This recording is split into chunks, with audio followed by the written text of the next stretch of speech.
राधे राधे। जीवन में जो बेभक्ति जन्म आपसे कपूर स्वागत है। तो आज आप लोग सुनिए शादी के 7 वचन पंडित जी सुना रहे हैं, बता रहे हैं, तो आप लोग जानिए और पूरा वीडियो देखिएगा, स्किप बिल्कुल भी नहीं कीजिएगा। तो आगे सुनिए शादी के महत्वपूर्ण 7 वचन क्या क्या हैं और क्या क्या नहीं है, तो अच्छे से सुनिएगा। मैं आपके चरणों से लेकर के सिर के केशों पर्यंत सर्वांग की सेवा करके गंधमाल्य अमलेपन और सुवर्ण आदि आभूषणों से श्रृंगार करती हुई सदा ही आपसे स्नेह करती रहूंगी। वधु की इस चौथी प्रार्थना को सुनकर के वर पुनः कहता है, ओम पंच विष्णु हे सखी, 5वें मंडल में अपना दाहिना पैर रखो, जिससे भगवान विष्णु तुम्हारे गौ आदि पशुओं की वृद्धि करेंगे। वर के इस वाक्य को सुनकर के अपने आनंद को प्रकट करती हुई वधु वर से 5वीं प्रार्थना करती है कि संखो परिवर्ता नित्यम गौर्याराधन तत्पराः त्वयि भक्ता भविष्यामि पंचमे सावृद्धिवरम। मैं आपकी मंगल कामना के लिए अपनी सखियों के सहित गौरी की आराधना में तत्पर रहती हुई आप में ही भक्ति भाव करती रहूंगी। यह सुनकर के वर पुनः कहता है, ओम खड्गतुभ्यो विष्णुमस्तानयतु हे सखे, 6ठे मंडल में अपना पद रखो, इससे भगवान विष्णु तुमको रिपुओं का उत्तम समय प्राप्त कराएंगे। यह सुनकर के कन्या वर से यह प्रार्थना करती है कि यज्ञ होमे चादानालो भवयन्तो वामतः यत्र त्वं प्रचातिष्ठामि पदेखष्टे अब्रवीवरम। यज्ञ होम दान आदिकों के देने में आप जहाँ रहेंगे वहीं मैं आपकी सेवा में स्थित रहूंगी। 7वें मंडल में पैर रखने पर वर वधु से ये कहता है कि ओम सखे सप्तपदा भवसा मामनुव्रता भव विष्णुमस्तानयतु। हे सखे, 7वें मंडल में तुम अपना पग रखो, इस पग रखने में तुम पृथ्वी आदि कोई नहीं पूरा करते हैं वाली और सदा हमारी आज्ञाकारी हो। तुम्हें भगवान विष्णु सातों लोगों के सुख भोग प्रदान करे और हमारे में ही प्रीति रखने वाली पतिव्रता बना दे। इस प्रकार वर से प्रोत्साहित की गई वधु अपने आनंद को प्रकट करती हुई वर से 7वां वचन कहती है, सर्वे यत्र साक्षिणो देवा मनोभाव प्रबोधिनः वंचनम न करिष्यामि। 7वें वापदे अब्रवीत। मेरी इन प्रतिज्ञाओं में अंतर्यामी देवतागण साक्षी रहे, मैं कभी आपकी वंचना नहीं करूंगी। इन 7 मंडलों में क्रम से वधु के दक्षिण पैर रखने से 7 की गणना होती है, बाएं पाद की नहीं होती है। यही सप्तपदी है। इस सप्तपदी से कन्या में दारात्म भाव निश्चित हो जाता है। बोले वृंदावन बिहारी लाल की जय। दान आदि कर्मों को यदि मुझे साथ में लिए हुए करना स्वीकार करें तो मैं आपके बाएं भाग में आऊं, आपकी वामांगी बनूं। क्या आप स्वीकार करते हैं? हाँ। फिर हव्य प्रदाने नमरान पितृन कव्य प्रदाने एथाः वामांगम मायामि तदा प्रियं जगाद कन्या वचनं द्वितीयम्। दूसरा वचन कन्या कह रही है कि देवताओं के लिए हव्यदान और पितरों के लिए कव्यदान करते समय साथ में यदि रखना स्वीकार करें तो मैं आपके बाएं भाग में आऊं, आपकी वामांगी बनूं। क्या आप स्वीकार करते हैं? कुटुंब रक्षा भरणे यत्पुं प्रियाः पशूनां परिपालनं च वामांगम मायामि तदा प्रियं जगाद कन्या वचनं तृतीयम्। तीसरे वचन में कन्या आपसे कह रही है, परिवार और गौ आदि सभी पशुओं का पालन पोषण करना यदि मेरे अधीन रखना आप स्वीकार कर सकें तो मैं आपके बाएं भाग में आऊं, आपकी वामांगी बनूं। क्या आप स्वीकार करते हैं? फिर आय व्यय धान्य धनादिका नाम निष्ठानिवेशं चाग्रहे निदध्याः वामांगम मायामि तदा प्रियं जगाद कन्या वचनं चतुर्थकम्। चौथा वचन कन्या कह रही है कि अन्न तथा धन आदि जो कुछ भी घर में आवे उन सबको संचित रखना, इकट्ठा रखना और मेरी सलाह से, इनकी सलाह से उचित रूप से यदि खर्च करना आप स्वीकार कर सकें तो मैं आपके बाएं भाग में आऊं, आपकी वामांगी बनूं। क्या आप स्वीकार करते हैं? देवालया नाम ग्रहापि वृद्धध्याय यथाः वामांगम मायामि तदा प्रियं जगाद कन्या च पंचमम्। 5वें वचन में कन्या कह रही है, यदि आप मंदिर, बाग, तालाब, कुआं या बावली आदि तैयार करवाते हैं तो उनके प्रतिष्ठा पूजन आदि कर्मों में मुझे भी साथ रखना यदि स्वीकार कर सकें तो मैं आपके बाएं भाग में आऊं, आपकी वामांगी बनूं। फिर देशांतरे वा स्वाप्रांतरे वा यदा विदध्याः क्रय विक्रियोतम वामांगम मायामि तदा प्रियं जगाद कन्या वचनं च षष्ठमम्। 6ठे वचन में कन्या कह रही है कि आप देश अथवा विदेश में यदि कोई व्यापारी वस्तुओं को खरीदने और बेचने का प्रबंध करते हैं तो उसमें मेरी भी सलाह आप उचित रूप से स्वीकार करें तो मैं आपके बाएं भाग में आऊं, आपकी वामांगी बनूं। क्या आप स्वीकार करते हैं?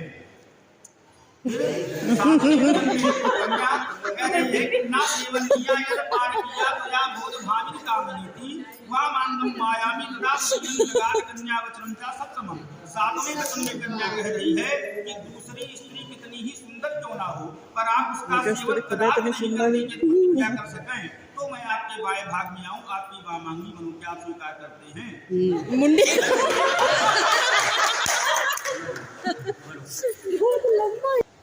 कि जब तक मैं घर पर हूँ,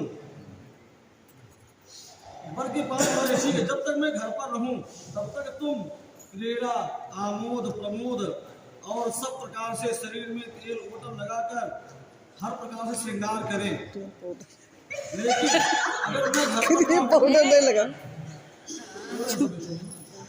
अगर मैं घर पर ना हूँ ना, सुनो, अगर मैं घर पर नहीं मौजूद हूँ तो आपको इन सब बातों से मुंह मोड़ लेना होगा। मुंह मोड़ने मतलब ये होता है कि जिससे पति जब घर में हो, सामने हो, तो श्रृंगार विशेषता किया जाता है।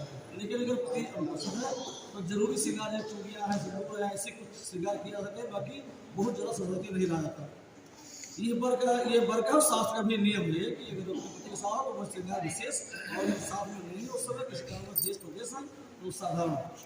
इस प्रकार से वर कहता है कि आज के बाद किसी भी सामाजिक उत्सव, देवताओं के दर्शन करने, मेला इत्यादि कहीं भी देवस्थान स्नान इत्यादि कहीं भी जाना है तो आपको बिना अनुमति के घर से पर बाहर नहीं निकालना है। अनुमति का मतलब ये नहीं हो कि हम वहीं से पूछो तो जाओ, घर में माता पिता भी हैं, भाई हैं, बंधु है ना, जो बड़े से बड़े हैं, उससे बिना आज्ञा ले आप घर से कदम बाहर नहीं निकालेंगी। केवल एक जगह छूट दी गई है अपने मायके के लिए।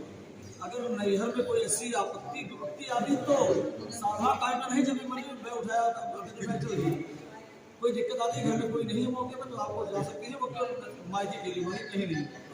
इन सब बातों से मुंह मोड़ लेना होगा, बिना अनुमति के, बिना आज्ञा के कहीं आना जाना नहीं हो पाएगा। उसके बाद में वर कहता है कि आज के बाद आप अपने माता पिता को छोड़ करके हमारे घर चलती, हमारे माता पिता भाई बंधु जो भी कुछ है वो सब आपके हैं। उनको जिस तरह से आज तक अपने माता पिता भाई बंधु को, अपने परिवार जो रिश्तेदारों को जिस तरह से माना है, वही सम्मान वहाँ पहुँच करके भी आपको करना होगा। आपके माता पिता छोटे हैं, दूसरे माता पिता इत्यादि परिवार में रहना है और उसके बाद में उनके साथ वही व्यवहार करना है जैसा कि अपने घर पर अपने परिवार के साथ व्यवहार किया। अगर यहाँ का व्यवहार कुछ बाल्यावस्था के कारण कुछ थोड़ा वो भी हो सकता है कि थोड़ा कम भी प्रेम हो, प्यार हो सकता है कि लड़कपन था, लेकिन अब लड़कपन नहीं है। वहाँ पहुँचने के बाद लड़कपन नहीं माना जाता है। जो अवस्था प्राप्त होते हैं, संस्कार हुआ, विवाह हो गया, तो अब ये जो अवस्था को प्राप्त हुई है आप लोग, तो अब हर चीज़ कहीं कोई अभी तक त्रुटि गलती घर में होती रही हो, उन सब पे पानी डाल के तो पुनः अपनी जिंदगी की शुरुआत, अपने जीवन की शुरुआत करती है। वहाँ पहुँच करके जिस प्रकार से अपने माता पिता भाई बंधु को यहाँ सम्मान दे, उसी प्रकार सम्मान वहाँ देना होगा।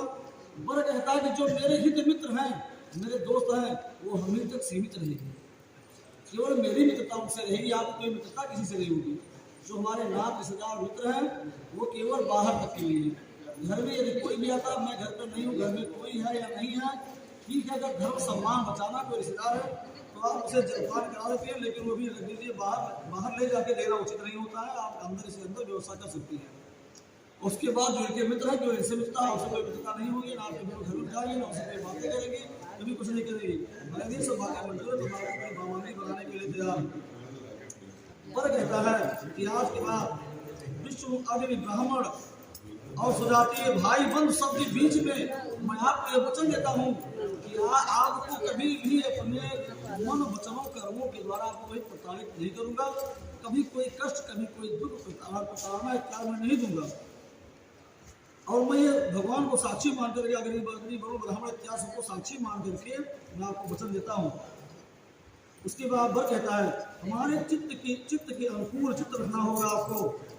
चित्त का मतलब ये होता है जैसे हमारी इच्छा की, हमारी चाय पीने की इच्छा है तो शरबत घोल लेकर पिया लगो, तो अच्छी बात नहीं है ना। बात यही होती है कि हमारे मन के हिसाब नमक कम खाना, नमक हाँ कम मिलेगा, मीठा कम खाना, मीठा कम मिलेगा, ज़्यादा कम तीखा। कहने का मतलब ये होता है कि मन के अनुसार गर्म पानी मांगे गर्म पानी ही देना, कि नहाए थे ठंडा पानी लेके तो खाए थे, सब ये बात होती है ना। चित्त के अनुसार काम करना है, इनकी आज्ञा के अनुसार। अगर ऐसा सब मंजूर है तो आपको बामानी बनाने के लिए तैयार है। बार बार वर कहता है कि मैं सब देवी देवताओं को साक्षी मानता हूँ। तो कन्या कहती है मैं देवी देवताओं को, इन भाई बंधुओं को साक्षी नहीं मान सकती, क्योंकि आज एक अनुष्ठान है ना, विवाह का कार्यक्रम रखा गया है, सब कुछ मतलब हो जाएगा, तो सब लोग इकट्ठा होकर आए हैं, कल को आप अपने घर पर ले जाएं इनको कुछ कटुचन कहें, कुछ प्रताड़ित करें, कहीं कुछ कहें, तो वहाँ कौन जाएगा, कोई जान पाएगा क्या हुआ। तो ये कहती है कि मैं सबकी साक्षी नहीं मानती। पर कहता हूँ मैं भगवान सूर्य नारायण को साक्षी मानकर कहता हूँ आप कभी कोई दुख तकलीफ नहीं दूंगा। कन्या कहती सूर्य भगवान दिन में रहेंगे, अगर रात में ऐसी कोई घटना दुर्घटना होती है, कुछ कहते हैं तब तो साक्षी होगा। वर कहता हूँ मैं चंद्र देवता को साक्षी मान करके ये कहता हूँ कि मैं आपको कभी कोई कष्ट नहीं बना सकता। कन्या कहती है मैं चंद्रमा को भी साक्षी नहीं मान सकती। वर ने कहा कि आप ही बताइए कि आप किसको साक्षी मान करके हम दोनों पति पत्नी का जीवन किस तरह किस ढंग से बिताना है। जिस तरह से कहा गया है कि आज तो छोटे पीपर जहाँ जाने आवे तो लोटन जरूर से घरे अपने पति की सेवा के पाओ न पाओ। शास्त्रों में कहा गया पति ही परमेश्वर है। एक धर्म एक व्रत नियमा काय वचन मन पति पद प्रेमा। किसी देवी देवता का पूजन करे ना करे, कोई देव स्थान जाए ना जाए, तेरे व्रत करे ना करे, अगर सही ढंग से अपने पति की करे सेवा और पूजा पाठ के लिए जाए ढंग से, तो वह पत्नी के लिए बहुत ज़्यादा है। लेकिन उसे बिल्कुल हो रही है संसार में, उसको ध्यान देना। आप शिक्षित है, पढ़े लिखे हैं, अपने जीवन के इतना सुखमय बना होगा, सुखमय बना के जिंदगी होने इस प्रकार से तो कन्या कहती है कि संसार में केवल ध्रुव, ध्रुव का मतलब होता है अकल और सत्य। कन्या कहती मैं ध्रुव तारा को साक्षी मान करके आप मुझे वचन दे तो मैं आपकी बावांगी बनने के लिए तैयार हूँ। वह कहता है इसलिए क्या है जिसमें आपकी संपूर्ण संतुष्टि हो, पूर्णतया संतुष्ट हो आप, उन्हीं को साक्षी मान करके आपको अपनी बावांगी बनाता हूँ। तो वर जो है कन्या को ध्रुव दर्शन कराता है और ध्रुव भगवान ध्रुव महाराज को साक्षी मान करके और अपना जीवन आजीवन व्यतीत करने के लिए, मंगलमय जीवन बनाने के लिए, अपने इस पाणी ग्रहण संस्कार को सफल करने के लिए, विवाह संस्कार को सफल करने के लिए ध्रुव तारा को साक्षी मान करके दोनों जो है पति पत्नी एक दूसरे के प्रति आजीवन हमेशा प्रेम और अच्छा मधुर संबंध, सब परिवार जनों को बराबर सबका सम्मान करने के लिए हाजिर होते हैं और ध्रुव तारा का दर्शन करते हैं। थोड़ा इंडियन पीछे दोनों हाथ पकड़ लियो, ऐसे साइड में ध्रुव तारा का स्थान आ गया। ओम हरि ओम ध्रुवमसि ध्रुवं परिपश्यामि ओम ध्रुवैति ध्रुवो ध्रुवं ओम हरि ओम हरि ओम मह्यं गावत बृहस्पतिर्मया प्रजा प्रजापति संजीव सर्वतः सतम कोई सीधी भाव बताइए। ओम मम प्रतेके हृदयं दधामिमं वित्तमृतं ते अस्तु मम या मम या याचमेकं मनाभसो ओम प्रजापतिशवा नियुक्तं मह्यं हरि मापः शिवा शिवतमा शांता शांतता मास्तास्ते कलंतु वे कदम्मा हम अहिष्टाम यो भुवस्थानम तो नाम चाची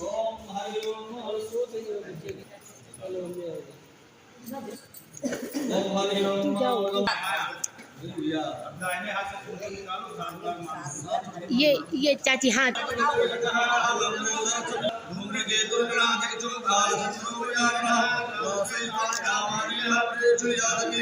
विद्यारंभे विवाहे संग्रामे संकटस्य शुक्लांबरधरं देवं सुवर्णं चतुर्भुजं सन्नतं ध्यायेत सर्वविघ्नोपशान्तये अमेव सुजासुदासं गुरुदासुरासुरैः सर्वविघ्नहरस्मै रामदेवते नमः। ओम शिवाय नमः। तो हम आपको शादी के वचन की वीडियो अच्छी लगी हो तो ज़्यादा से ज़्यादा शेयर करें, लाइक करें, कमेंट करें, बेल आइकन दबाना आप लोग बिल्कुल भी नहीं भूलें। नेक्स्ट वीडियो में फिर से मिलते हैं, तब तक के लिए नमस्कार, प्रणाम, राधे राधे, ओम नमः शिवाय, हर हर महादेव, जय माता दी।